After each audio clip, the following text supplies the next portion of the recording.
Bem-vindos, eu sou Adriano, professor de artes. Tudo bom, pessoal? Hoje, pessoal, a gente vai falar sobre expressionismo, a segunda parte. Conhecer o movimento expressionista mostrando seus aspectos essenciais, trazendo seu aspecto teórico e prático. Vamos pensar um pouquinho antes da gente começar. O expressionismo mudou a visão da arte que nós temos como tradicional? A abstração surgiu dentro do expressionismo? Outros movimentos foram influenciados por esse expressionismo dito alemão? Será que outros tiveram essa influência? Vamos responder durante a aula. Expressionismo, primeiramente, ele é uma visão pictórica subjetiva e emocional da realidade, dramaticidade e existencialismo, fazendo uso de formas simplificadas, distorcidas, muito contrastonais e cores puras. A coisa mais importante, gente, que o expressionismo ele traz exatamente o uso daquilo que a pessoa está sentindo. Isso que ela está sentindo porque ela está dentro de um contexto. Então, o expressionismo vai olhar ao seu redor, ver a situação que se encontra e vai tentar transparecer para o espectador da obra aquilo que o personagem dentro dessa pintura está sentindo naquele contexto. Esse é exatamente a vertente do expressionismo. E agora eu não preciso mais fazer uma pessoa totalmente real. Eu não preciso fazer uma pessoa com os dois olhos super retinhos, a boca retinha, o nariz perfeitinho, a orelha muito bem ajeitada, não. Eu posso fazer uma pessoa da forma que eu achar melhor, mesmo saindo daqueles padrões, vamos colocar, acadêmicos, mas entanto que eu traga exatamente o sentimento, que esse é o foco agora dessa pintura. O foco é exatamente trazer aquilo de dentro para fora, não mais aquela coisa de fora para dentro.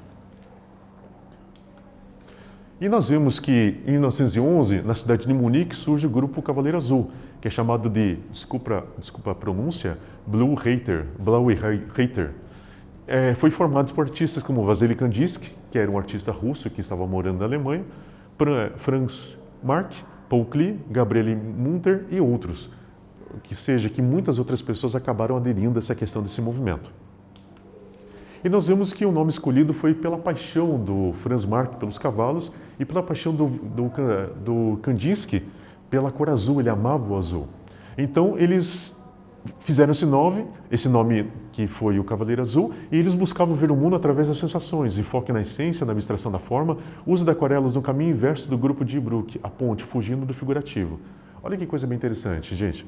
Eles estavam interessados muito na questão da essência, a questão de por que eu vou representar aquilo, o que leva àquela ação, o que leva àquele sentimento, o que leva àquilo. Então, essa essência é o começo de tudo, isso que eles prestavam atenção em qualquer tipo de representação.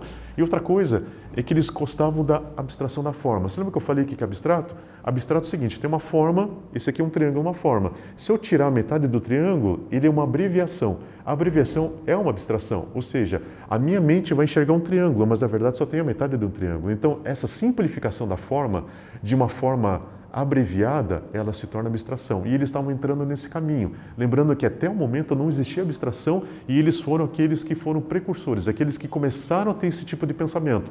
E como nós vimos o Die Brooke, que era um outro grupo do expressionismo que era feito pelos estudantes de Dresden, eles já apelavam muito pelo figurativo, tanto é que eles usavam estilogravura porque eles tinham a necessidade de fazer a forma. Esse grupo não, eles estavam indo para aquarela.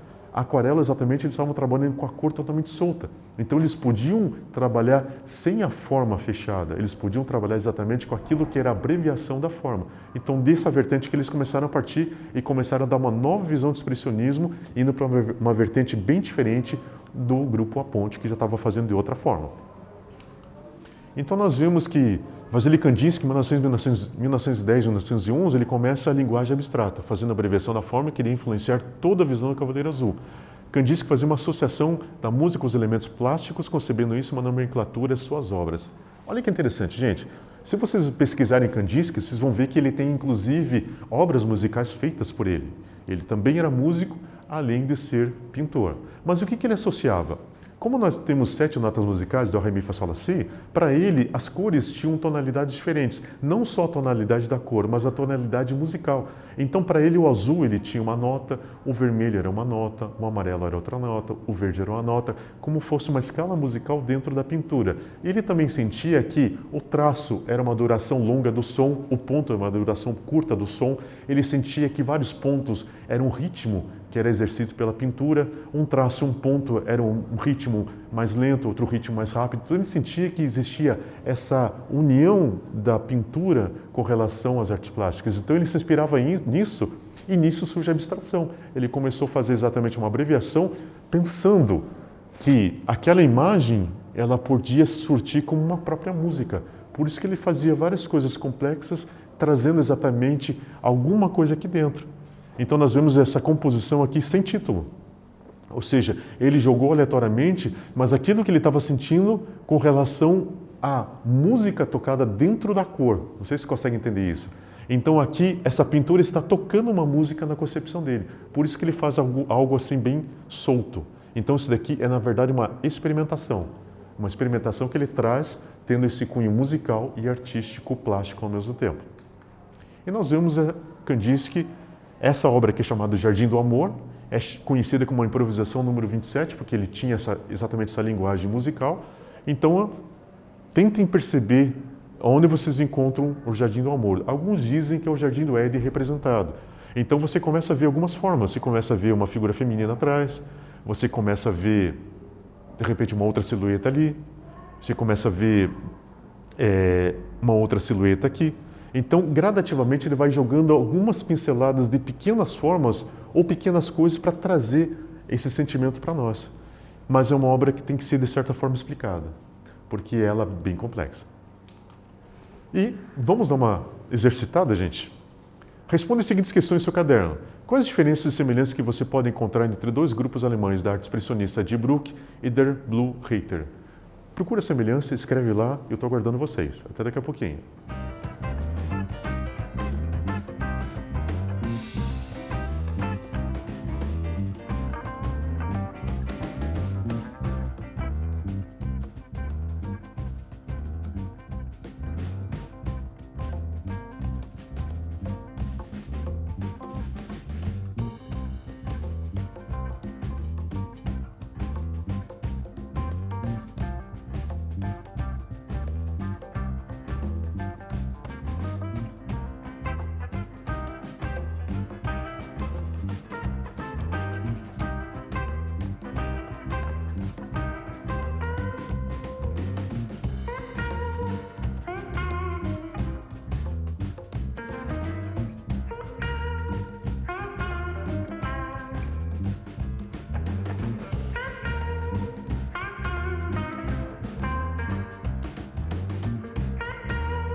Aí, pessoal, responderam lá?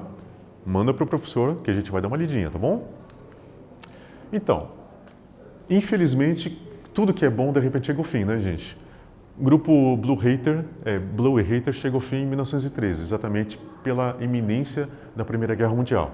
Mediante a guerra iminência, o grupo chega ao fim. Franz Marc teve sua carreira interrompida por sua morte em combate em 1916 na Batalha de Verdun, nordeste da França. Grande perda, gente, porque ele, como alemão, ele estava bem afastado, ele não queria saber da guerra, mas de repente ele viu a necessidade, ele como uma pessoa que ele amava seu país, ele foi lá na guerra e acabou sendo morto. Uma grande pena porque ele tinha muito potencial, tinha muita coisa para fazer, mas foi interrompida essa carreira dele. E nós temos o final da guerra, Kandinsky, inclusive, por causa da guerra, por ele ser russo, ele teve que voltar para a Rússia. Mas no final da guerra, o Kandinsky e o Klee eles se encontram e fazem parte da escola Bauhaus. E para variar, né, a escola Bauhaus foi fechada em 1933 por causa do nazismo. O nazismo achou que aquela linha moderna, aquele design, porque era uma escola de design, achava que estava muito fora e considerou também degenerado e não útil para a Alemanha e também baniu e fechou. Que não sei se você sabe, mas Adolf Hitler, ele era pintor e por ser pintor ele tinha uma visão muito clássica da pintura e tudo que era fora daquela visão clássica dele de pintura ele achava que era ridículo e deu a ordem geral para poder extirpar todo tipo de arte que ele considerava degenerada, que era a arte moderna na época. Então aqui nós vemos, só para vocês terem uma ideia sobre a questão da produção do movimento, nós temos uma obra de Paul Klee, Canteira de Flores. Você vê que as flores estão aqui no meio, mas de uma forma muito abstrata e ela está de uma certa forma escura exatamente que transmite a sensação. Então, num período antes de guerra ou de repente durante a própria guerra, parece que até as flores perdem a cor, porque você tem aquela tristeza de você ver aquele mundo se destruindo sem motivo nenhum. Nós temos também Franz Marc, aquele que infelizmente morreu na guerra. Ele está tendo aqui uma luta contra as formas, ou seja, ele está fazendo exatamente uma pintura, só que ele está tirando a forma dessa pintura exatamente para mostrar a cor e trazer essa abstração para a gente ver. Então a gente vê um movimento muito grande com relação a esse quadro e, como eu falei, era uma grande promessa que tinha muita coisa para produzir e infelizmente ele não ficou vivo. E nós vemos também agora a questão do legado expressionista. Influenciou literatura, música, dança, teatro e cinema. Ou seja, como eu falei para vocês, aquilo que foi começado, que foi uma chama muito pequena, se tornou um grande incêndio, pegou toda a Alemanha, trouxe toda essa influência e essa influência acabou indo até para os Estados Unidos, que a gente vai ver mais tarde com relação ao cinema expressionista alemão, que ele acabou migrando para os Estados Unidos e lá começou uma grande produção e teve vertentes, que nem o estilo noir de cinema e o estilo terror também do cinema americano, que foram exatamente filhos do expressionismo alemão. E nós vemos também a herança abstrata, surge nos anos 50 o expressionismo abstrato, grande figura Jackson Pollock, até lembrando que Jackson Pollock ele fazia uma técnica chamada dripping, que é uma técnica inventada por Max Ernst, e o Pollock ele fez exatamente essa técnica ganhar um grande poder. Era uma técnica que ele ficava em cima da tela, ele pegava pincel e ele enchia esse pincel da pintura, muitas vezes pegava até madeira e ele respingava sobre a tela. Então até o pessoal falava que era uma pintura performática, ou seja, tinha muita gente que ia lá no estúdio dele ver ele pintar, porque ele ficava em vários movimentos sobre a tela, fazendo aquela composição, e pegava outras tintas e fazia, pegando, então tinha toda aquela movimentação e aquela energia que ele aplicava exatamente nesse gotejamento, essa energia ele conseguia trazer dentro da sua obra abstrata. Então você via uma obra que era uma grande agitação, você via todo aquele movimento que você fica perplexo. E são obras enormes, do tamanho dessa parede aqui, obras grandes, que ele faz todo esse trabalho de gotejamento exatamente dessa técnica que mistura o abstrato exatamente com essa questão do movimento e da performance. E nós temos também, nos anos 80, surge o neo-expressionismo alemão, ou seja, tudo aquilo que foi feito na Alemanha nesse período ficou vivo, ficou lá dentro, e nós temos o George Baselitz, que ele veio e dá continuidade a esse movimento expressionista, nesse neo-expressionista, trazendo exatamente aquela essência daqueles pais, que seria o grupo A Ponte e seria o grupo Cavaleiro Azul. Então isso é perpetuado exatamente aquele trabalho maravilhoso que aconteceu lá no começo, mas que infelizmente mediante, vamos colocar assim, a falta de visão do homem, mediante a guerra, fez com que esse movimento parasse. Ok, gente? Vamos fazer um exercício? Dá uma pensadinha. Agora nesse momento vocês vão escolher uma música, escolha qualquer música aleatória e tente representar essa música através de linhas, pontos, cores. Tenta fazer esse exercício, vê o que sai, o que pode sair. Qualquer música, pega um papel, põe na tua frente e desenha a música. Eu faço o desafio com vocês. Desenhe ela numa forma gráfica, ok? Fica aguardando e já retornamos.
Aí, pessoal, fez lá?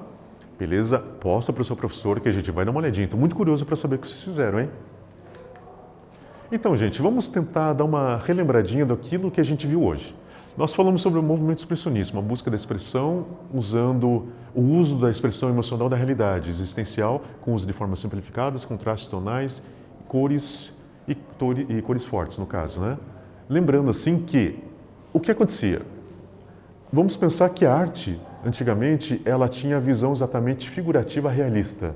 Ou seja, nós temos aquele movimento neoclassicista, aquele movimento romântico, aquele movimento realista, que era aquela coisa das regras, que você tinha regras de representação, regras de proporção, regras de luz, regras de sombra, regras de perspectiva, regras de plano, então todas as regras que você tinha que seguir.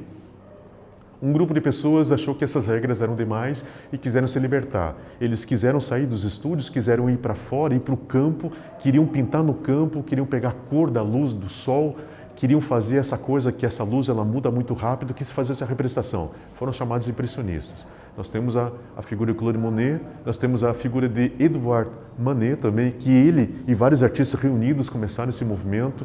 Daí até que um autor, um crítico olhou a obra deles numa exposição de Independentes e falou assim, esse povo está tentando impressionar, essa obra nem está acabada. Por que não está acabada? Porque eles já não faziam mais aquela coisa da linha, aquela coisa exatamente do nítido, mas eles queriam exatamente enfatizar a cor, enfatizar a luz, enfatizar essa coisa uma coisa que uma máquina fotográfica não consegue fazer, que é a expressão através da cor. Então eles quiseram suplantar a recém-invenção da máquina fotográfica, trazendo uma coisa que a máquina não podia fazer, mas só o homem podia fazer. Então eles lançaram essa vertente da expressão. Partindo disso, nós vemos que surge figuras emblemáticas da história, que nem Van Gogh, que nem Gauguin, que nem Cézanne, que exatamente conseguiram dar uma coisa a mais dentro dessa pintura também. Por exemplo, Van Gogh, ele via uma paisagem, mas ele colocava suas cores naquela paisagem. Ele começava a trazer uma cor interna dele. E ele falava assim que ele tinha que pintar rapidamente, que não podia perder aquele momento. Mas aquele momento, a luz, mas é baseada na ótica de como ele via aquela luz. Então isso foi uma influência para que surgisse o movimento expressionista. O movimento expressionista, ele coloca exatamente isso, que eu tenho que trazer lá de dentro a minha interpretação do meu meio, da minha realidade. Então, olhando a minha realidade, eu trago ela para dentro de mim, eu consumo essa realidade e largo essa realidade exteriormente novamente, mas com as minhas cores, com as minhas formas. Então, a arte passa da tela uma mera representação da realidade para a tela uma representação da minha realidade interna. Então a arte ela ganha um grande volume de expressão. Então agora eu posso trazer aquilo dentro de mim. Então eu vou colocar o meu amarelo, vou colocar o meu vermelho, o meu verde para fora. Eu vou colocar a minha forma que eu tenho dentro de mim para fora e dessa forma eu vou fazer a representação. Em cima disso, nós temos o grupo Blue Hater, o Cavaleiro Azul, o grupo de artistas de Munique, que fizeram a parte do movimento expressionista alemão, dando uma ênfase, maior inovação abstrata. A abstração. A abstração foi uma grande, digamos assim, um grande passo dentro das artes plásticas, porque ele fez a simplificação da simplificação. Como nós tínhamos agora uma coisa dentro para fora, que eu podia fazer uma forma simplificada, eu podia colocar as minhas cores, agora o Kandinsky ele faz o seguinte, e se eu colocar meia forma? E se eu colocar um terço da forma? Ou se eu colocar um pedacinho somente da forma? Ou se eu tirar a forma e fazer uma linha representando aquela forma? Então ele colocou alternativas para a forma. Isso é abstração. A abstração ela vem a trazer algo no subjetivo que pode representar muito bem uma forma, mas na verdade não é uma forma, mas é a intenção de uma forma. Ou seja, aquilo que eu falei já em outras vezes, eu posso chamar uma pessoa de Cláudia, mas se eu achar o nome Cláudia muito grande, eu posso chamar a pessoa de Clau. E se eu achar Clau muito grande, eu posso chamar ela de C. Ou seja, eu posso simplificar quantas vezes eu quiser. E a abstração é essa simplificação dentro da pintura, trazendo a essência, trazendo a cor, mas trazendo uma simplificação acima de tudo da forma. Então, disso, o Cavaleiro Azul, esse grupo, ele partiu dessa vertente, fazer essa simplificação da forma e em cima disso ele fez o quê? Ele fez essa visão abstrata do mundo, trazendo o mundo de uma forma muito mais simples, de mais simples compreensão, enfatizando exatamente o sentimento com a simplicidade. Ok, pessoal? Espero que nessa aula a gente tenha esclarecido muitos pontos, espero que tenha sido proveitosa. Dúvidas, manda ali no mural para o seu professor, tenho certeza que ele vai responder todas as dúvidas que vocês tiverem e até a próxima aula. Tudo de bom, até!